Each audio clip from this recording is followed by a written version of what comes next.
Sudan, the end of a species. The date of 19th March 2018 was a sad day for wildlife lovers across the world. On this day, Sudan, the world's last male northern white rhino, breathed his last. He was 45 years old, equivalent to 90 in human years. Though he left behind a daughter and a granddaughter, his death meant the end of an entire species of rhinoceros. No new northern white rhino will ever walk the earth again. Do you know how many types of rhinoceros there are in the world? There are 5 different species. These are the black rhinoceros and the white rhinoceros from Africa, and the Indian rhinoceros, the Javan rhinoceros, and the Sumatran rhinoceros from South Asia. Sudan, though a white rhino, was not white in color but grey. How do you think the white rhino got its name? It did not in fact refer to their color at all. It comes from wide, the Dutch word for wide, which refers to their wide mouths. White rhinos have 2 subspecies, the northern and the southern. Sudan's story. Sudan died of age-related complications at the Old Pejeta Conservancy in Kenya, Africa, where he had lived since 2009. Sudan's daughter Najin and Najin's daughter Fatou continued to live there. Sudan was born in 1972 in southern Sudan, Africa. He lived earlier at the Dvůr Králové Zoo in Czechoslovakia before he was transferred to the conservancy. The 3-year-old Sudan, along with 5 other rhinos, were captured by animal trappers and brought to the Czech Zoo in 1975. Many environmentalists were against it at the time. They felt that the already rare animals should have been left in the wild. Trouble in wilderness. By the 1960s, the numbers of northern white rhinos were going down across the world, mainly because of widespread poaching. At one time, they may have ranged over much of North Africa, but in the 60s, they had become limited to South Sudan, Uganda, and 2 other countries. In 1969, Uganda had about 80 rhinos, but by 1982, they had all been wiped out.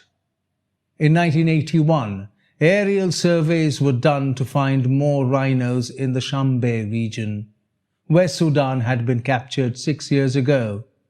Only skeleton remains of 7 rhinos were seen, whereas almost 200 to 300 had been alive even a year before.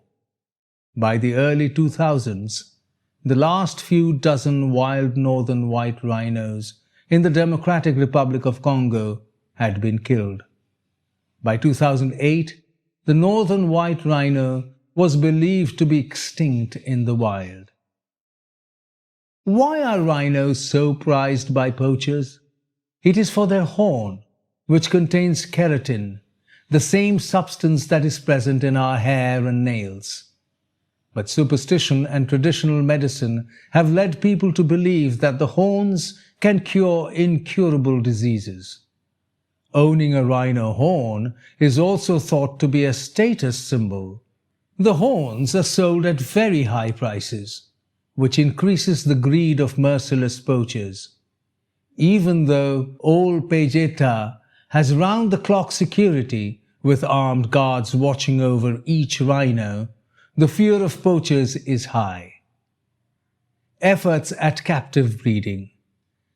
As the northern white rhinos become more endangered, the Dvůr Králové Zoo sent 3 of its 6 rhinos to the San Diego Zoo in the USA for captive breeding, but they died without producing any offspring. The remaining rhinos were now 20 years old and didn't reproduce. An attempt to set up a second wild population in Africa in 1995 failed, as neither zoo would give any of its rhinos for breeding.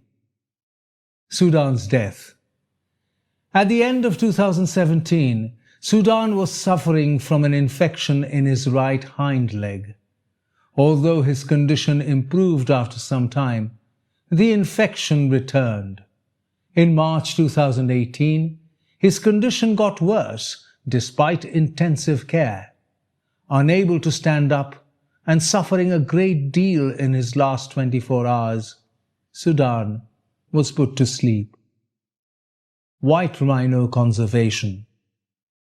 At least 20,000 southern white rhinos roam southern Africa today, but the situation of northern white rhinos is dire. There is a small chance that a few of them might be holed up in a remote part of Africa. Many of these areas are war zones and no one has visited them for many years. Sudan's death closed the doors on any possibility of natural breeding. Some experts feel that the future of the northern white rhino depends on them breeding with southern white rhinos. Raising awareness. Sudan was a great ambassador for his species. In February 2015, Ol Pejeta Conservancy launched a campaign to raise funds for the rangers guarding the rhinos. In May 2015, there was a global campaign to help generate funds for artificial methods of breeding. Even though he is gone, Sudan's genetic material has been stored. This may be a ray of hope for bringing back northern white rhinos. It is said that the greatest tragedy that our world can suffer is to watch a species disappear. Sudan's death is symbolic, says Elodie Samper, who works at Ol Pejeta. If we allow the second largest mammal on the planet to go extinct, what chances do smaller species have? We are currently facing extinction at a faster rate than any other time in human history. We must use Sudan's death as a wake-up call for the rest of the species.